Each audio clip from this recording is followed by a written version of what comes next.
All right, well, welcome everybody out there. My name is Chandra Laguie. I am the Western Oregon Field Coordinator for Oregon Wild, based in Eugene in my basement office. For those of you who might be new to Oregon Wild, welcome. And just so you know, we are a statewide conservation organization dedicated to protecting and restoring Oregon's wildlands, wildlife, and waters as a lasting legacy for Oregonians. We host webcasts on a wide variety of topics each Wednesday evening and are working on a great lineup of events coming up. Next week is still a little up in the air.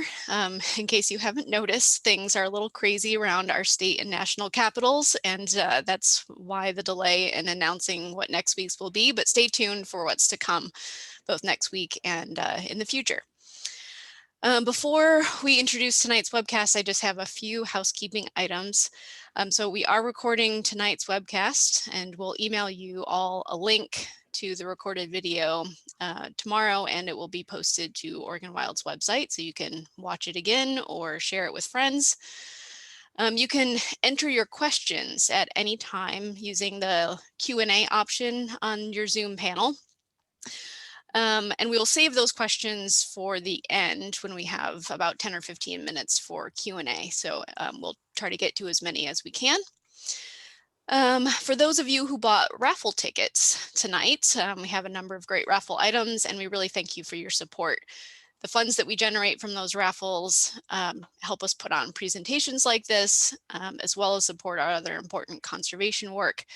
And we're really happy for tonight's webcast to split the proceeds from our earnings with the Opal Creek Ancient Forest Center to help them with their recovery, which you'll hear more about in a little while. So tomorrow we'll let folks know if you are a lucky winner.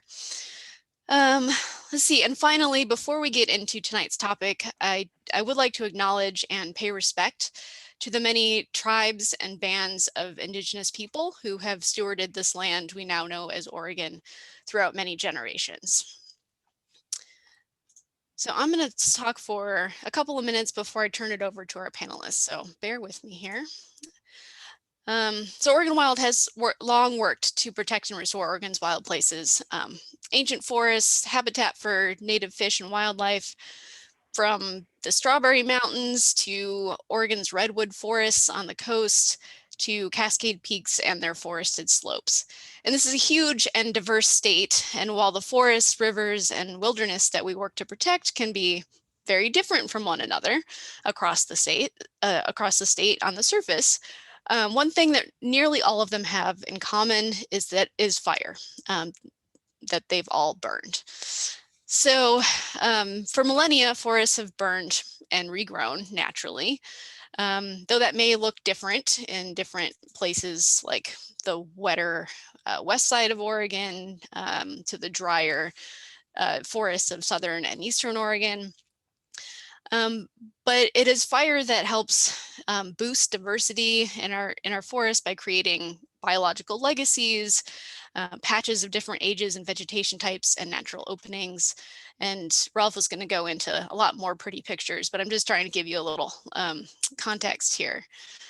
Fire also, with this added complexity, creates a huge diversity of habitat for critters, from butterflies and woodpeckers, even spotted owls, to deer and elk and the wolves that eat them. And the components of fire regenerated forests also contribute to healthy soils, streams, and salmon habitat. The components of of these post-burn landscapes also continue to store most of the carbon that they had before they burned, helping to mitigate climate change. So it is fire that has helped develop the beautiful, diverse, and complex forests that we enjoy when we seek out our public lands for recreation, for vistas like this. In fact, in my hiking guide to ancient forests, I know, shameless plug, I noted at least 40 hikes where you can clearly see evidence of past fires, whether it's fairly fresh or pretty ancient. And 5 of the hikes that I included in this book actually burned just this year, including Opal Creek. And I do, before we move on, want to acknowledge that while we are here talking about the renewal and the beauty that happens in forests after a fire, this year's fires also had some truly devastating effects. It was one of the largest fire seasons on record, due in part to the impacts of a landscape impacted by human management, human-caused climate change, and an extreme weather event at the end of an extremely dry summer with sparks that were closer to Oregon's major population centers than ever before. Over 1 million acres were impacted, 4,000 homes and structures were lost, and 11 people lost their lives. So there's no doubt that fires can be devastating as well as renewing. Tonight, I'm really happy to welcome 2 people who have lived some of that devastation and some of that beauty firsthand. Ralph Bloemers with Crag Law Center in Portland has spent the last 3 years documenting changes to his beloved Gorge after the Eagle Creek fire, as well as other areas that he'll talk about. And Dwayne Canfield heads up the Opal Creek Ancient Forest Center in one of Oregon's most beloved recreation areas and wild places, which burned this year. So they'll both present before we circle back to check in on what's happening on the ground and in the halls of our lawmaking bodies around post-fire logging, and then we'll do the Q&A. So without further ado, I'm going to stop sharing my screen and turn it over to Ralph. You got the button there, Ralph? Yep. All right. Good evening, everyone. Thank you for joining us. And I think that to optimize video, perhaps Dwayne and Chandra, while I'm going, you can turn off your video, and that might also help. So let's see here. I'm going to share my screen. And maybe Chandra, you can just tell me that you can see that file. Wait, I'm going to escape really quick. I am going to stop my share. I'm going to do that again. And I'm going to click Share Computer Sound and Optimize Screen Share for Video Clips. Now, the video clips will not be as pretty as you can find them online. And I'm going to tell you where you can find them all online. But of course, I'm also going to encourage you to go out there and find it in person. Looks good, Ralph. Okay, great. So the Columbia River Gorge, you know, a beloved place, like a loved one, perhaps where we went on our first hike with our loved ones or our first date. And it burned in 2017. And the cause was human caused fireworks. Now, over 50% of fires are started on the 4th of July. And 9 out of 10 fires are caused by people. And I would say that, you know, that this is a big issue, in particular in the 2020 fires. Most of those big fires, the Archie Creek fire, the one in the Santiam Canyon, and that was exacerbated by power line ignitions on the coast, the McKenzie drainage, the Holiday Farm fire, those were all human-caused fires ignited by power lines. So we have a huge influence in whether or not we have fires and when we have fires. And the Labor Day fire of 2017 in the Eagle Creek Gorge, this is about 5 minutes before they closed the highway down. We were coming back from the White Salmon River, and I could just see tiny little helicopters, look tiny in compared to that landscape, dropping water, but the wind was whipping 25 miles an hour. And this is what we saw, you know, this is what we saw in the news. We expected, and as the news reported, everything to be destroyed. And very dramatic images from the Washington side, and the fire actually jumped across the river at one point during the high winds across that fire break that shows you how little a big, humongous, wet fire break can do in extreme fire weather.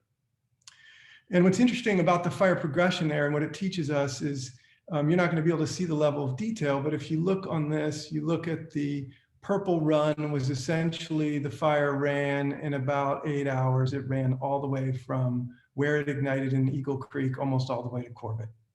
And then, you know, luckily the winds didn't continue, or that would have blown into Troutdale.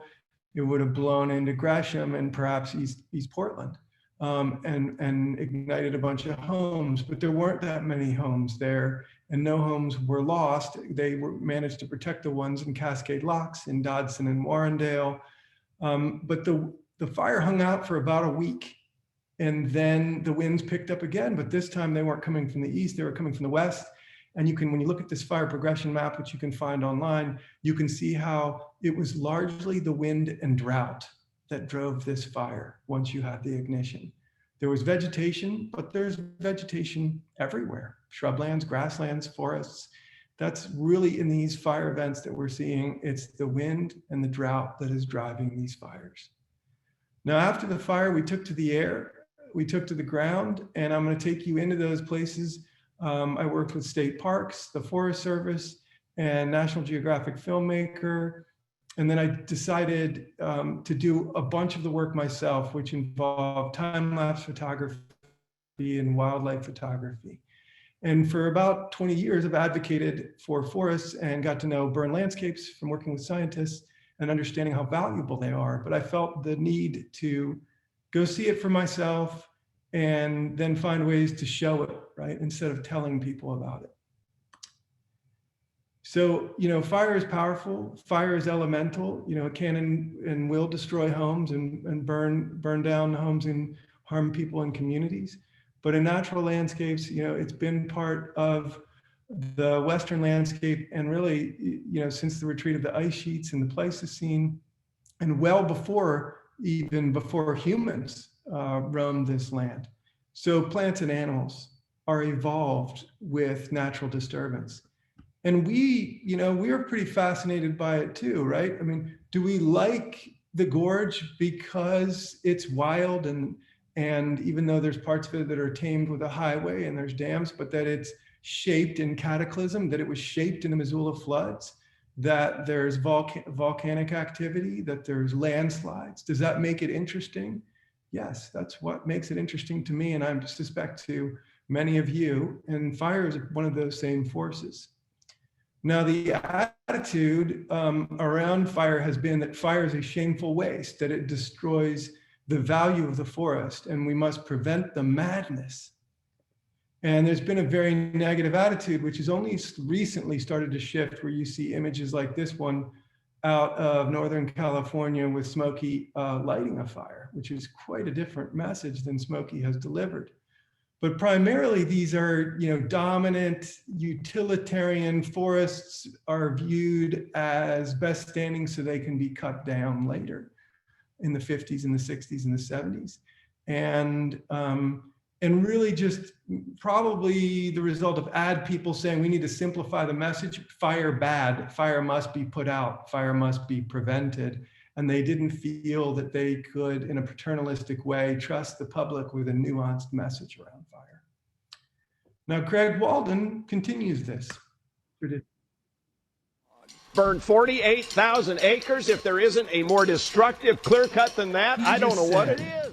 That the Columbia River Gorge burned 48,000 acres, and that was as bad as a clear cut, that the fire essentially destroyed the forest like a clear cut would. I don't think he normally talks that way about clear cuts, but he used that metaphor. Now, this kind of rhetoric, around forest fires and these deeply rooted cultural beliefs is something that I've been trying to address, but I've been trying to address it through film and storytelling. But essentially, fire is bad. Fire kills all wildlife. Fire can and must be put out. And fire destroys the forest. But it's not like we say when we're at a camp and we have our campfire, we say to our friend, hey, throw another acre on the fire. What happens within that 50,000 acres? Is everything gone? Now, some of the prescriptions that we hear is we need more forest management. We need more cutting of vegetation. Well, it's a vast ocean of forests. And remember, grasslands and shrublands burn too. In California, more than 50% of the fires are not in forest land. In Washington this year, less than 10% of the fires were in forest land. So will cutting change fire behavior? Really, it's like taking a cup and trying to make the ocean less wet. You're not going to make the forest less flammable. And what are you going to get? Are you going to clear out all the habitat? when you reduce fuels and manage forests? Are you going to get more roads as vectors and pathways for people to drive down and then throw some fireworks? I mean, that's the big question. But what we're told is a black forest is bad.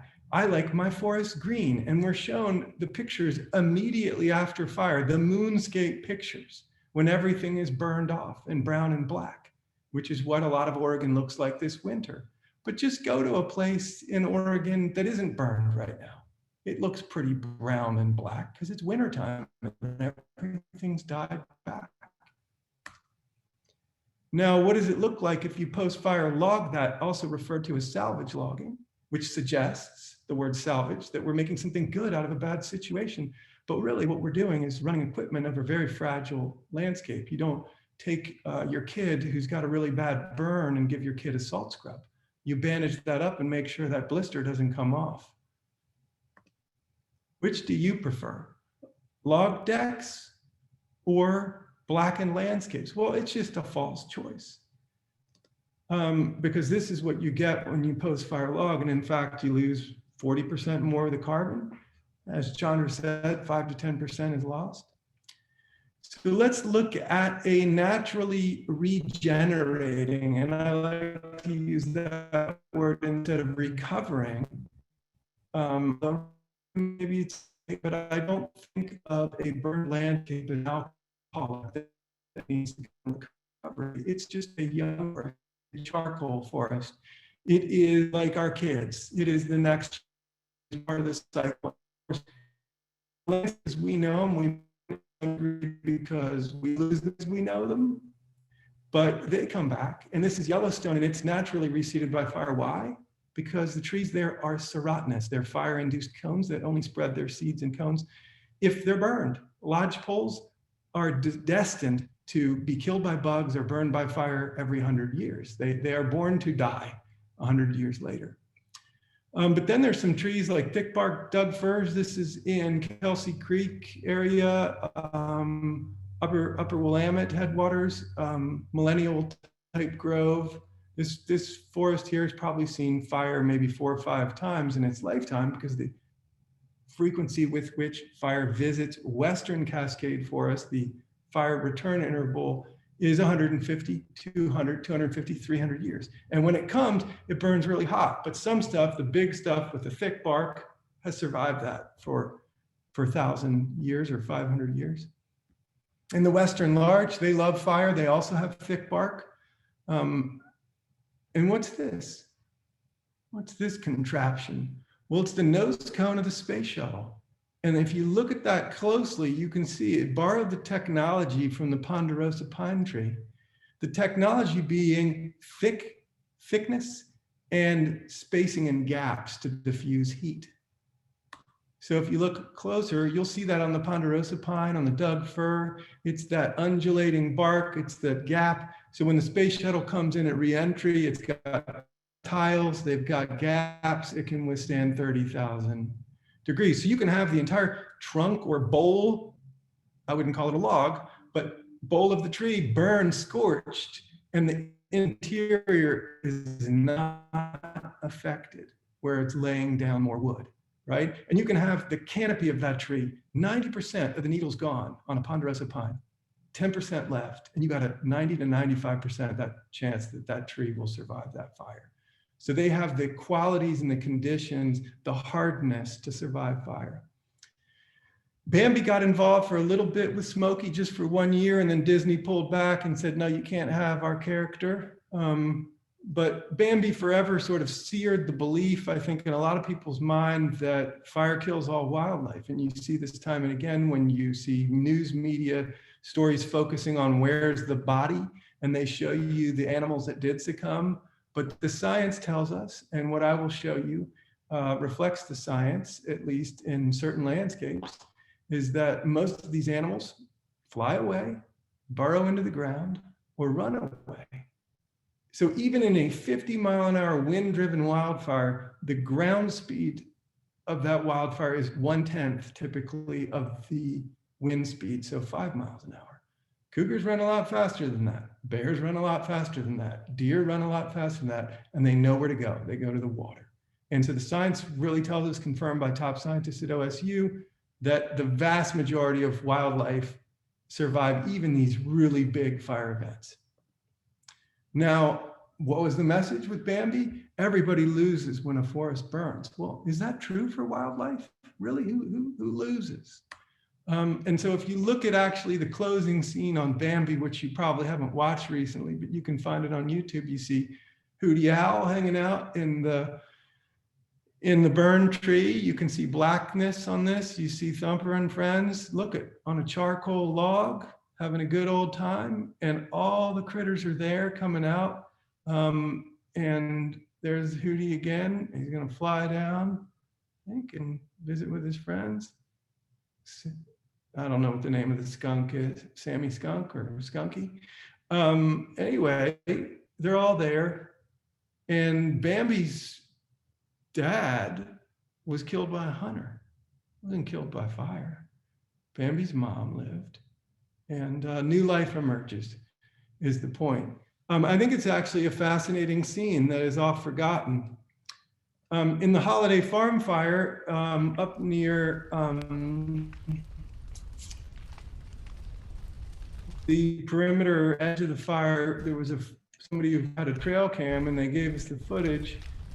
And we'll jump ahead in interest of time, but you can see this wind-driven fire coming through, burning the grass, burning the trees, and then as it moves along, camera reaches 89 degrees, and this is in the middle of the night. And the next day, 5 hours later, there's the deer, right on back.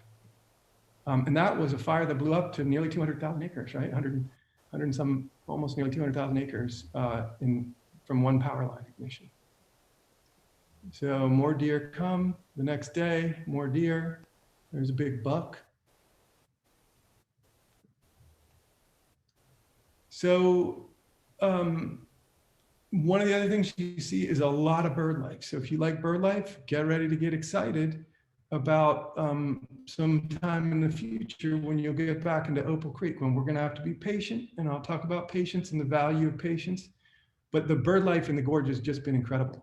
Blackback woodpeckers fly in as soon as the burn is out. Beetles detect the smoke and fly in when the fire is still burning.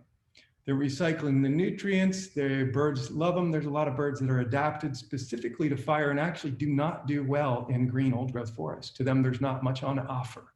But for many bird species, burn landscapes are a vast supermarket of tasty treats. And owls actually do quite well in them as well. They might make their home in an adjacent green tree and then go into that burned landscape. So what does it look like for the gorge? It was a mosaic. Now the fires that we had this year, a lot of stuff was killed. There was a lot more mortality. But in the gorge, what we saw was basically 8,000 acres of 50 burned at high severity. Now I'll tell you, it's not destroyed, it's still there, and it's still pretty cool. So let's go have a look. That's the fire severity map. So I went in to a friend's private land, had a spring line. He gave me permission in Cascade Locks to set up some cameras. And I first started seeing the ferns emerging and some of the beauty in the trillium in the spring, some mushrooms, some fire, is it Indian paintbrush. And the ferns coming out was kind of like the first thing I captured with time lapse.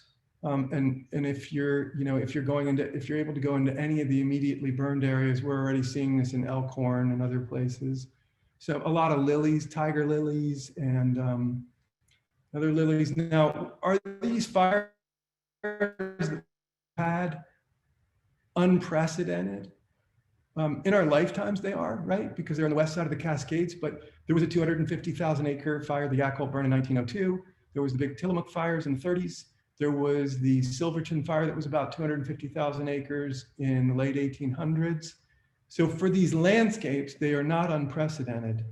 And nationwide, the amount of acres burned used to range in the 30s during a very dry period from about 20 to 50 plus million acres. And we're still only at a fraction of that, which is hard news to hear, but it tells us that we need to change some of our behaviors and how we prepare for fire. But the point of showing that to you tonight is just to show that these landscapes have lived with this kind of big, high severity fire before. And here we are at Mirror Lake, and you can see in 85 years the change. The first image was the 30s, and then we'll go to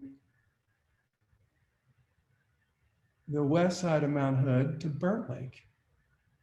Burnt Lake, because it burned in a fire. Then we're at Sherrard Point, black and white image taken from a fire lookout, 1933, and then today. And I was up there recently, and very little the Eagle Creek fire got back into that same image. This is on the Vista Ridge Trail, 2012.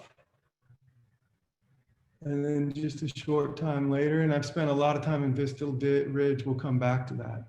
Now let's go to Angel's Rest, which is one of the first places I got in. I decided to do a bunch of trail keeping work, which was an awesome way to get in. Dwayne will probably at some point be hooking up with Trail Keepers of Oregon, volunteer with them, and you might be some of the first people to get into Opal Creek and help rebuild trails.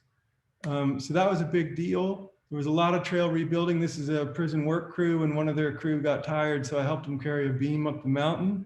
A lot of brushing out. In fact, the trail was covered with material, or excuse me, with vegetation.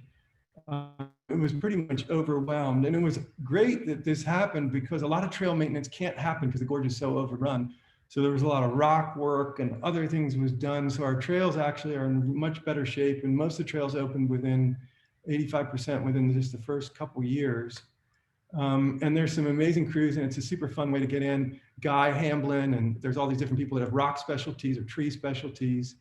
So I really enjoyed it. And then what I did was I convinced the Forest Service to give me their baseline photos. What I mean by baseline is a picture of an area that burned right after the fire, and then I went and matched it. So this is at the bend where they closed off that old trail. This is part way up before you get to the zigzags. And these are exact same photo points that I matched up by GPS.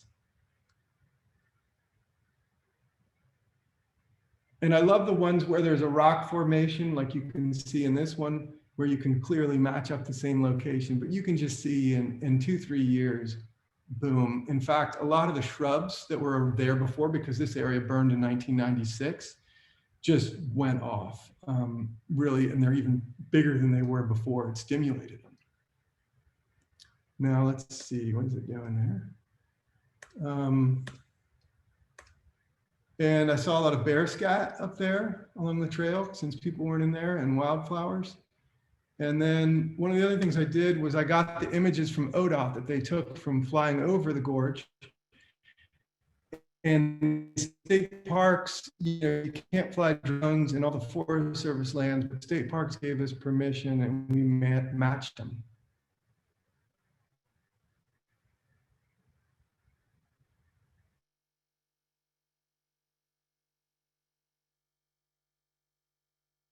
$3,000 acres, and it's only. So you hear there again, and you can find this flower video, but you hear the media saying, it destroyed 50,000 acres. So I went in and I set up wildlife cameras. And here's one of the first ones where I improvised a ladder.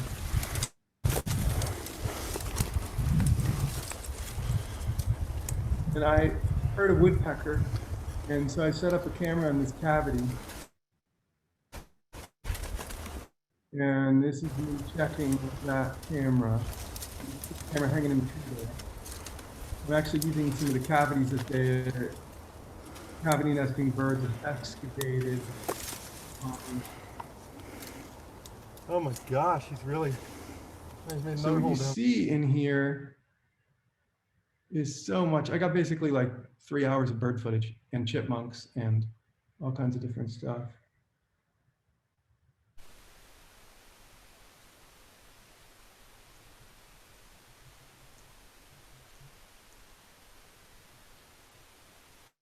And in the background, I picked up some bear cubs. That was kind of a wonderful little surprise. Big old pileated woodpecker. And if you'd like to just listen to the birds while you're working, I online, there's a video with about an hour of these birds just hammering on this hole. And every time they catch a bug, they really make them happy. So then I had some time lapse. And here's one. So you can see it goes from black and brown within 2 years to pretty much overwhelming.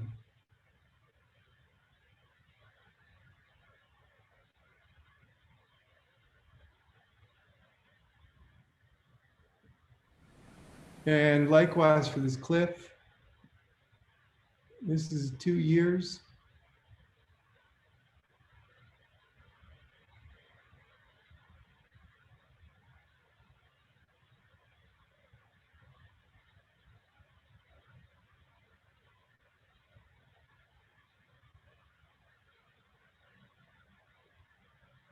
You get one winter in here.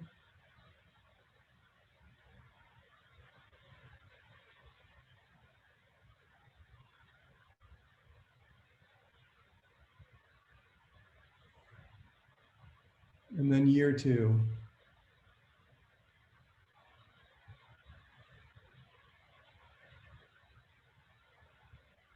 And I know it's a bit flashy, but that's because I can't control the white balance and how much sun there is on any particular day over a 2-year period. But I pretty much, in the 3rd year, the camera was buried in vegetation, and it's like a jungle up there. So there's other ones. This is now open, just opened 2 weeks ago. This is Upper Mccord Falls, but it was closed for nearly 3 years, and I had a camera in there strapped to this tree. It's no longer there. Pointing right at Mccord Falls. So you can see here from black and brown to very green. Wonderful, go up there, enjoy that. It's very black and brown right now because it's winter time, but it should be pretty awesome soon again. This is a state park ranger that went in with me. This is at Elowa. And another locations I have, State Parks owns a lot of the front country in the Gorge, so they gave me permission to go into these places. I had to go with a hard hat. I had to go with another friend. I had to provide $1 million worth of insurance cover through the filmmaker that I worked with to get into these places. So it was a big effort to work with them, but they've really appreciated having this, and their rangers were really into it for educational purposes. So you can see on this one where I'm perched is really on the edge of a pretty monstrous cliff here. And no people really go up to this place, but yeah, 1 minute. Okay. And you can just see kind of what happens. Where is it changing? No, it's not changing. So let's see, wildlife. There was a lot of rock work. And for the wildlife, what we had was deer, bear, lots of bear, elk. They were very surprised that there was this much elk in the gorge. Bear again, these troublemakers smashed my cameras many times and showed up covered in burrs. This one's super beautiful. This one right here, munching on fireweed. They loved the fireweed, and I caught deer and bear and all kinds of stuff eating the vegetation that was produced by the fire. Smashing my camera, it caught lots of cougar in various locations. There's a cougar. And let me just show you, I got kids on my cameras on the trail sometimes in some locations where people were allowed. Kids messing with my cameras, smashing them, whacking them. That was pretty fun. You hit it. I did. Yeah, I heard you go. No, that was just me hitting the tree. No, you hit that. Big, beautiful bull elk in this shot. That's above Multnomah Falls. Larch. So I would just show you really quickly the cougar. And that cougar was there 3 hours before I showed up. This bear was there 4 hours before one time I showed up. This cougar was there 1 day before I showed up, but I only saw a bear once. I never saw a cougar, and I never was concerned. One of my favorite places, and I'll close with this and then tell you where you can find some of these videos and information, is Vista Ridge, because of the Avalanche Lilies. And the Avalanche Lilies are amazing. They bloom in the June timeframe only because it's a stand replacing fire and because of the snow melt. So it's really incredible. And that was the image that we used for tonight. Really go check it out, but it's a snag forest, stand replacing, silver snags everywhere, lots of bees buzzing around, lots of birds eating, and it's incredibly beautiful, and you get great views of Mount Hood. Also near that area. So I have picked up Fisher, and what I would just show you here, the last thing is if you want to find these videos, you can go to Thriving with Fire on YouTube, and you can find about 50 videos that we've made, a lot of wildlife stuff, and then some stories about trail work in the gorge. Or you can go to Green Oregon on Vimeo, and you can also find sort of lengthier ones. So those are the two where I've contributed my work that you can find. And, you know, just remember to get out there yourself. This is on Shinnedeer Mountain, and Shinnedeer Mountain is a bald mountain covered in wildflowers because it burned at one point in time. And that's my son pretending to be in a Star Wars movie on the top of that mountain because it's quite spectacular, and when it's in a fog and sort of is otherworldly. So I hope you all get out and see for yourselves, and thank you. Thank you for joining us tonight. Thank you, Ralph. All right, well, Dwayne, you're up next. Yep. And I'm hoping that it's just me, but I don't know. I had trouble with some of the video being kind of pixelated and the sound. So hopefully we don't have a problem with the video moving forward. But we do have a video plan for you all. So bear with us. It's not that long if by chance it doesn't look that great. And then Dwayne will make some more comments. So, all right, Dwayne, feel free to take it away, share your screen, etc. All right. Hi, everyone. I'm Dwayne Canfield. I joined as the executive director of Opal Creek Ancient Forest Center in May, and 2020 from May on was a wild ride for us. We were very close to the burn, the Beachy Creek fire, where it started near Beachy Creek. We have been up in that area for 25 years, and before that, the site was a place where the people who protected the Opal Creek and helped create the Opal Creek wilderness were working out of there as well. So it has been a part of Oregon in the efforts of environmentalists to save places. And for us now, it's been a focus on education. So we promote conservation. We want people to promote conservation through educational experiences in wilderness. And we usually, a normal year, we'd have 1,500 to 2,000 students come through there for a variety of different programs, primarily outdoor school.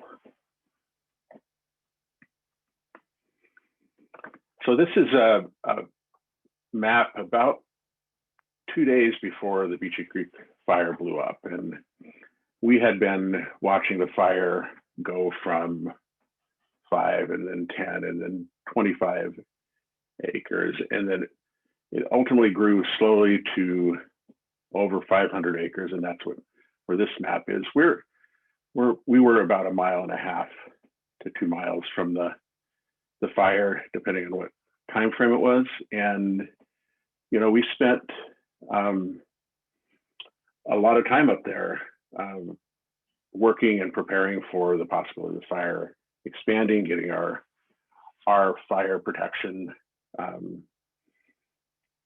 sprinkler system and you know, firefighting hoses and everything, you know, as set up as we could.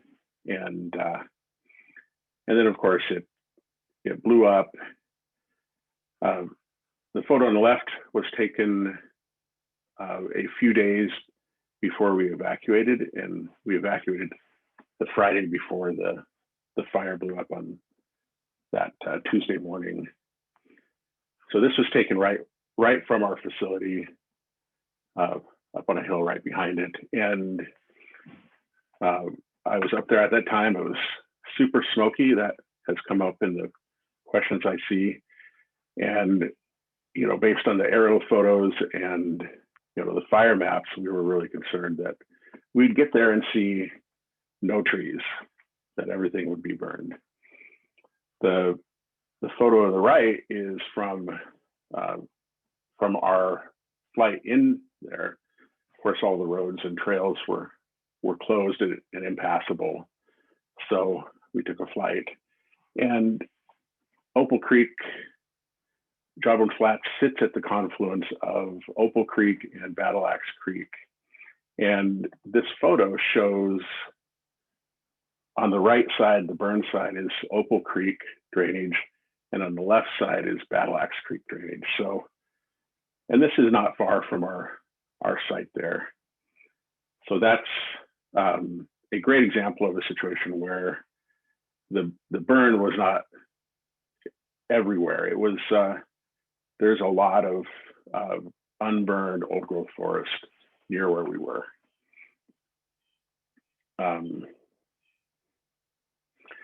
So I'm going to switch now to video, and if it's, we've tried to optimize. If it does not work well, please holler and we'll just send a link. There's no sense watching a poor video. Here we come, Jawbone.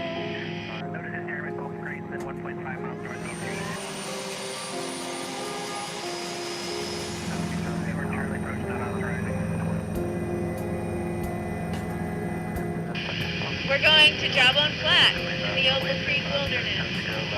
We do own the 15 acres of Jawbone Flats within the Opal Creek Wilderness. So, what are you all hoping to find out in here? I'm most curious about just how it feels, what the feeling of the place is now with so much burn. It really is this magical place. Probably the most beautiful place I've been. It's great.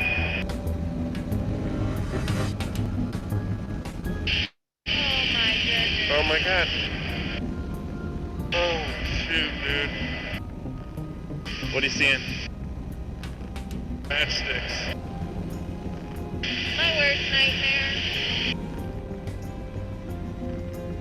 Oh my god. Oh, this side burnt super hot. Yeah, holy. It is quite hard to comprehend. To actually see it feels very real. Oh my god, I can't believe I'm here.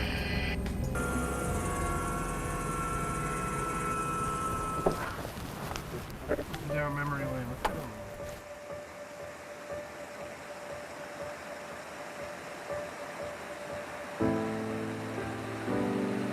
We're down near the confluence of Battle Axe Creek and Opal Creek, which is just down from where the lodge used to be. And it's one of my favorite places because there's power there, and you know, I'd like to go see it again. Because there's just so much water here, I suspect the trees are wetter, more resistant to the heat. So this area is going to be just fine. And you can see the fire came in underneath, but the trees are great. It's remarkable.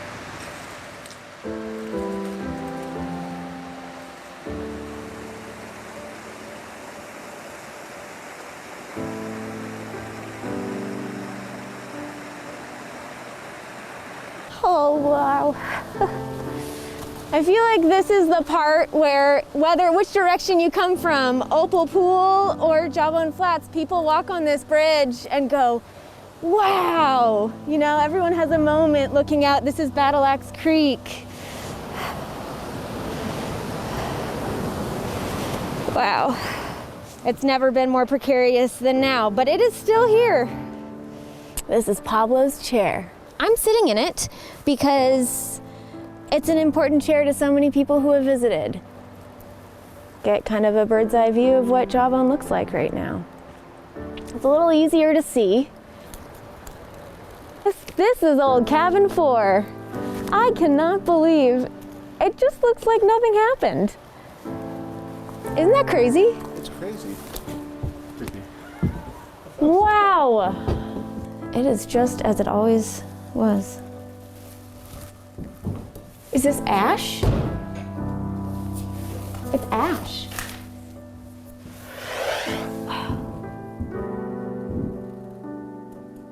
I think since the fire started, I've really struggled to talk about how I'm feeling or how I'm doing, and it really is more of a feeling. It's like I just feel heavy.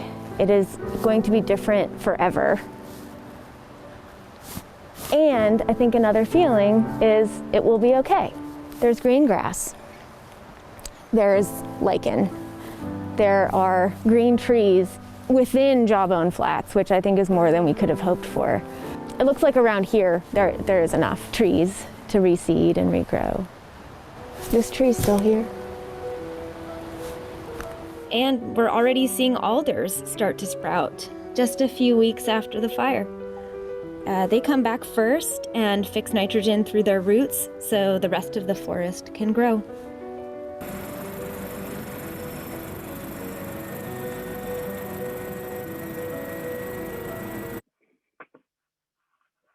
So I'm going to pause there, and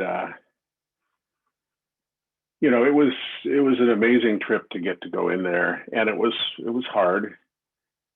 And less than 2 months before just short of 2 months after the fire, we saw bear grass sprouting, we saw alders, vine maple, ferns, and you know, even at that point, it didn't feel decimated, and we were close to very severe burns up the Opal Creek drainage. And you know, so that notion that it's completely destroyed is not true there. We have a long road, because right now the bridge that you cross as you cross the forest boundary on road 2209, the Headline Bridge is out. So we have no access to the trailhead. And as a result, the Forest Service hasn't been in to do any tree removal, which at this point we see as a blessing, because that has prevented aggressive hazard tree removal, which we've seen around Brightonbush in a few places.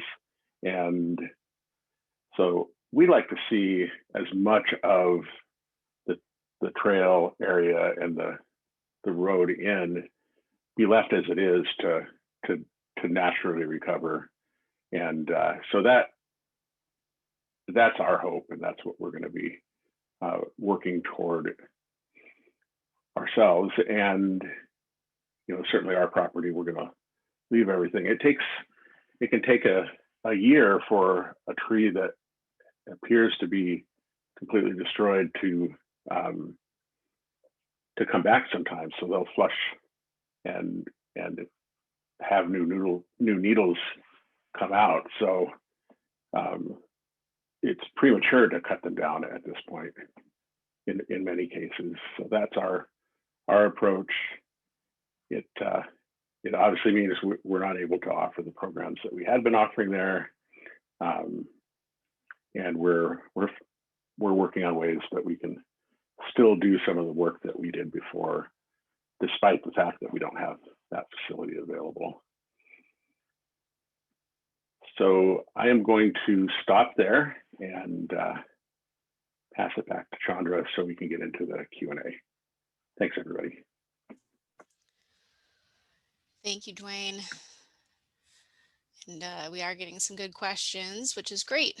And I'm going to share my screen again. That video just kind of brings a tear to my eye for sure. So for all of you who've been to Opal Creek, which this picture I'm starting back on again on the right is hiking into Opal Creek. So probably looks familiar to folks and gives you that sort of reaction as well.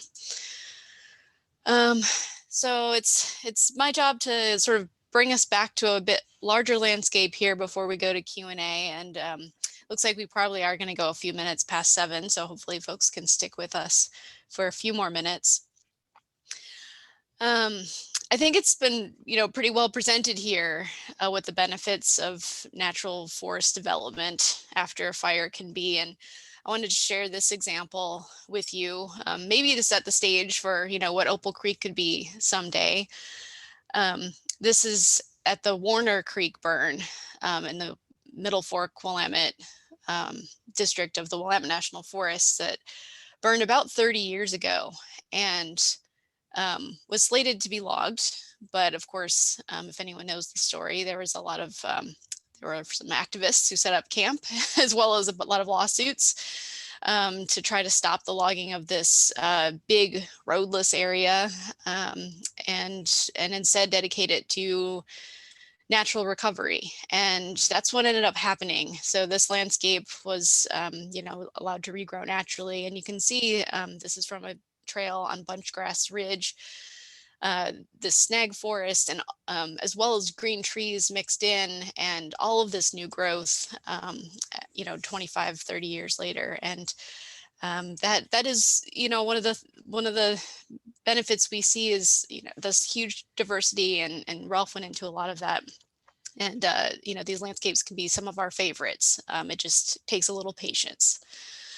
But unfortunately, and to bring it back, back down, despite what we know about the natural role of fire and the ability of forests to recover, the primary response by the logging industry and often by federal land managers is to rush to log burn landscapes after a fire, which means that complex fire burn landscapes are becoming increasingly rare. As both on private and public lands, we see a rush to build new roads, bring in heavy equipment and chainsaws soon after a fire goes out. So Ralph touched on this a little bit, but just to show you the devastating pictures one more time. Logging after a fire, which is also called salvage logging because it captures the economic value of the trees to the timber industry while ignoring the negative impacts of this type of treatment, is quite the opposite of natural renewal. It leaves behind scarred soils, a dearth of wildlife habitat, a carbon wasteland, and are often replanted tree farms as opposed to the complex young forest that would have developed naturally. This type of logging is in essence the worst thing that could happen to a burned forest from an ecological standpoint. In the wake of this year's fires, logging of these burned lands has already begun. On corporate timberlands, private lands, they can pretty much start logging right away, getting approval from the Oregon Department of Forestry to clear cut these burned forests and to exceed the normal size limit of 120 acres of such logging. On state-owned lands as well, there can be a rush to the auction block the Sandiam State Forest, which burned in the same fire that swept through Opal Creek. Is moving forward with a plan to log about 3,500 acres with little consideration for public feedback, though a little bit was offered a month or so ago. On public lands, on federal public lands that are intended for multiple use and where we often can see the benefits of these natural renewing landscapes, we have environmental laws that are designed to require public input and scientific analysis to help agencies determine whether there's going to be negative impacts. Unfortunately, both the BLM and the Forest Service have loopholes for logging after fires. On national forests, there's a 250 acre post-fire logging exemption from the normal process. And on the BLM lands, there's a new rule that was recently pushed through by the Trump administration just last month to extend this exemption for analysis to 3,000 acres of logging in post-fire landscapes. Just completely setting aside the impacts to clean water, destroyed wildlife habitat, and suppressed natural forest regeneration. So we're not very happy about that. Two big projects on BLM lands are already moving forward, not necessarily with that loophole, but still having some of these big problems. One on the Holiday Farm fire is a proposal for logging. For logging about 1,300 acres. And you can see in this map, the dark green spots are where they're proposing to log, and the yellow is BLM land. And that doesn't look like a whole lot of the total acreage of this fire, but consider that all of those white spaces are privately owned timberlands, which are being clear cut as we speak, and are going to have huge environmental consequences. So protecting these public lands makes a lot of sense in that wider context. The other one is in the Archie Creek fire area on the North Umpqua under the Roseburg BLM. And they're proposing to log 6,200 acres of that fire landscape, including a lot of old growth forests, as well as cutting hazard trees along 4,000 miles of roads, some of them very little used. And so, there's going to be a lot of excess cut there and subsequent damage. So the comment periods on both of those initially have passed, and Oregon Wild and many other groups and individuals, maybe some of you, because we sent an alert about these, commented. And we will keep you posted as we see additional proposals. We haven't really seen much in the way of logging proposals on the Forest Service lands, and hopefully won't, other than the fact that there's a lot of hazard tree removal and logging going on already. And this is one of those other loopholes that allows for public safety purposes, legitimately in many places, to go ahead and start cutting trees as soon as the fire's out, so that the public can have access and not be harmed by falling trees.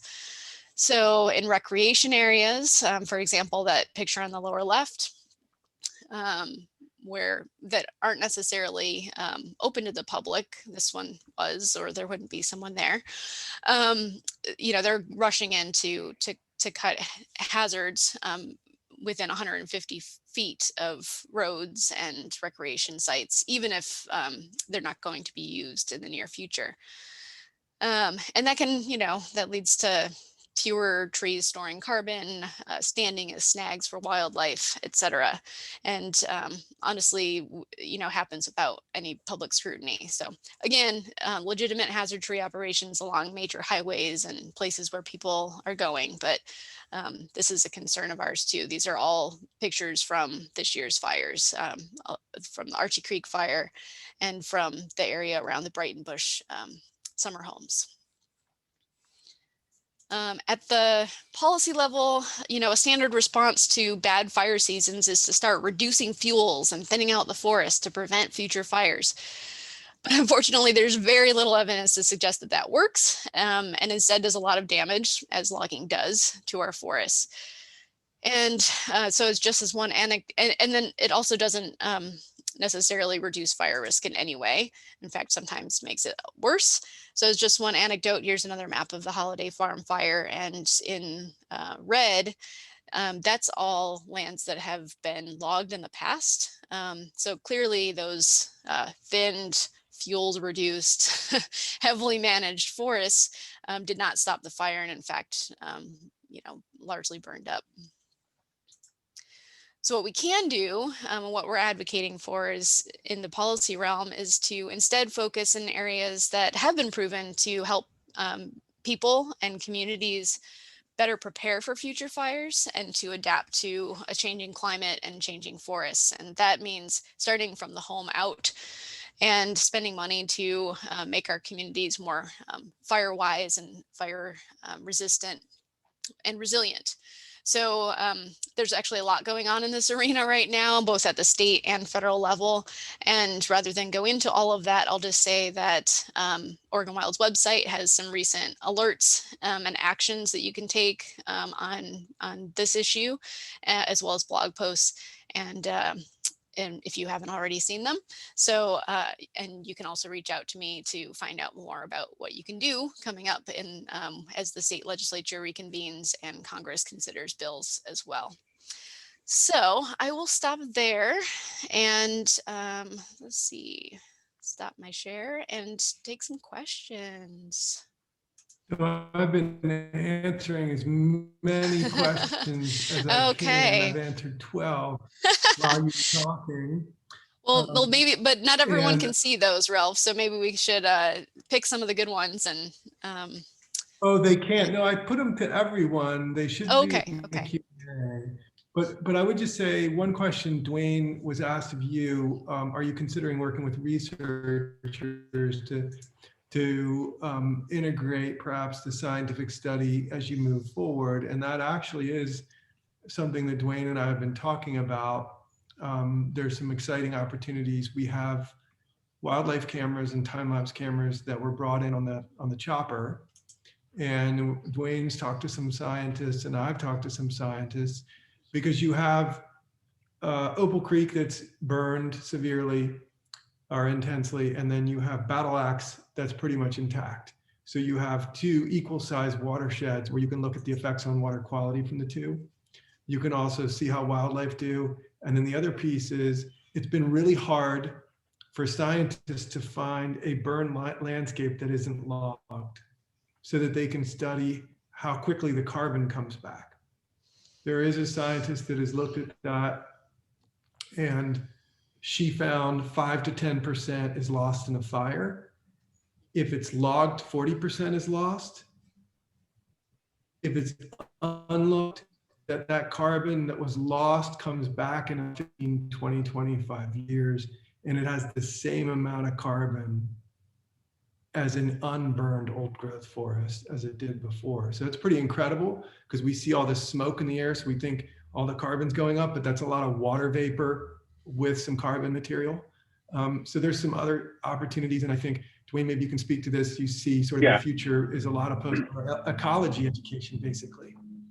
Yeah, and we've had pretty extensive conversations with scientists and leaders at Oregon State, and exactly for that reason that Ralph mentioned, we have this paired forest, one burned, one unburned, that presents an intriguing opportunity. We also have a place that's very close, so it's less than a mile to those forests from our facility. So, while we can't use it for our primary mission, that is an excellent thing that we want to see if we can get going, even though it probably isn't sufficient to sustain us. It is something that we care about, and that chance to answer some questions regarding the impact of fire on the old growth forest and the habitat is super important. Awesome. So yeah, hopefully folks can see some of the answered questions, and there's a few that are unanswered. So maybe we can answer some of those. And one I want to take because it's pertinent to the advocacy actions I was going to mention is, can the Trump administration environmental comment exclusion for the 3,000 acres be reversed in short order by the Biden administration? And that is a possibility, and it's one that we are asking for. There's rules that allow Congress to roll back some of the actions of a previous administration, and that is one that we are hoping can be reversed in short order, even though there's I'm sure a long stack of other things people would like rolled back. And we did have some questions about smoke, a couple of questions about smoke. And I know, Ralph, you tried to answer those, but that might be a good one to address to the group. Let me just hit a couple things. I mean, One, it's really hard to do anything about roadside hazard tree removal. We're not allowed into these areas. It's occupational health and safety. They say there's hazards. We don't get to second guess that, and I think that that's a good thing for us to think about with our interest in getting back in, right? The Eagle Creek Trail took 3 years to reopen, and you go there and there's not logging that took down the hazard trees. There's still dead trees all around, and that makes it a wonderful hike. And they're going to fall down, and some of them are not going to fall down. So our patience is a virtue here with respect to wanting to get into Opal Creek, but there's a lot of impatience along the roadways and along the power lines, and they're just taking everything out. It's really hard to see. When you guys go back in, it's going to be a shocker. For private lands logging, which there were some questions about, it's very hard to do anything about private lands logging. Oregon Wild and many of its allies and myself have been working to try to at least reduce the impact of steep slope logging and impact of private lands logging on water supplies. But in terms of, they're going to log and replant. If their young tree farms didn't incinerate and there's any value, they're going to try to get it out of it. With respect to public lands, if it's federal, BLM, or Forest Service, there's more that we can do. And I answered a couple questions saying we are tracking as much as we possibly can and working with local residents as closely as we can to track that. Look for a story in the Oregonian coming up on probably Friday about some of that, where we are trying to highlight both the logging that's proposed in the Santiam State Forest, including in very popular recreation areas and around Elkhorn. A lot of people have been trying to pressure the Oregon Department of Forestry and the governor to put a stop to that. And Oregon Department of Fish and Wildlife has commented strongly against it. So that story still remains to be determined what happens. But if you all want to contact, after you read that story and get a little bit more information, that's a state thing. So it really depends on the ownership. There's different challenges depending on the legal stuff. With respect to smoke, I would just say, think of it as a snowstorm. Well, you have a heating system for that. Think of it as too much heat in the summer, a heat wave. You have a cooling solution for that. We just need to get ready to have a solution for smoke. And if it allows us to do more prescribed burning in the right places, in the right way, because that's not appropriate everywhere, but it's appropriate, great. We're going to have to live with more fire on the land. And so that just means being prepared. Just like we're prepared for an earthquake. That's not a common event, but some of us prepare for that. I would just say we need to collectively prepare, have smoke shelters when we're out of the pandemic that we can use. On the Umatilla Reservation, the Umatilla tribe has every one of its residents has their own smoke filtration system that they've built out so that they can do their cultural burning. So, I mean, I think that's what it boils down to, is just accepting it, because otherwise people are going to say, we're going to manage the forests and hint, hint, we'll deal with smoke. Well, they won't. Or they'll say, we're going to do it this way. So how do you want your smoke? And they'll give you that false promise. They're not in control. Nature's in control. Power line ignitions is part of it, sure. But, wind and drought's coming, and there's not much we can do about it. And if we think we can just manipulate the vegetation our way out of it, well, that's not going to work. So just get ready for smoke is my message. I've got ready for smoke at my house. And just to tag on to that, Ralph, because there's a couple of questions about Indigenous use of fire or tribal input into what's going on. And we don't have time to get into that, but some of the forms of management of our forest. Oh, and also about thinning out forests around Bend was one of the other questions that prompted me to answer this way. Some of the forms of management by humans to try to prevent fires, reduce fuels, and that sort of thing are more appropriate in some areas than others. So in dry Eastern Oregon forests, it might be far more appropriate to use fire as a tool to reduce fuels or to take out trees because it used to have a lot more fire in the landscape naturally. And so, you know, we took it out and putting it back in as a way of helping, you know, the ecosystem, and can help prepare communities for fire as well. But that does mean that there's going to be smoke from those types of fires that might be beneficial to the ecosystem. And that ties into the question about Indigenous forms of fire management, just in that, yes, Indigenous people definitely used fire across the Pacific Northwest to manage forests, and that generated smoke as well. And you know, it certainly could be an appropriate thing to reintroduce in places where the fire system is out of whack. So probably a topic for another time, because there's a lot there, and there's plenty of other issues associated with it that would take a while to get into, but thanks for all the questions. Ralph or Dwayne, do you have any parting thoughts before we wrap things up? Yeah, one, I'd like to add to the question, to Diana's question regarding the tribal voices. For us, we are in conversation with the Confederated Tribes of the Grand Ronde, and as soon as we're able, they're going to join us on a visit out there to advise on how they would approach the landscape. And naturally, it's only 15 acres, but I think having their voice in that decision making for us is going to be very valuable, and hopefully can inform conversations with the agencies as well. So. The other thing is, the questions have been great. I thank you, everybody, for joining us for this conversation.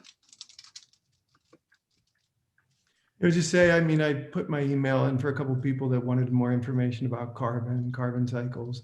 I expect that Fridays or the upcoming Oregonian story will have a couple of researchers in there. Dr. Beverly Law at OSU and Dr. Lisa Ellsworth Johnson are really the leads on that. You could email Chandra or myself, and we'll send you a synthesis if you're really interested in understanding that. It's really quite surprising, given that you see this huge smoke plume. Another person asked sources of information and photos from within the fire perimeters.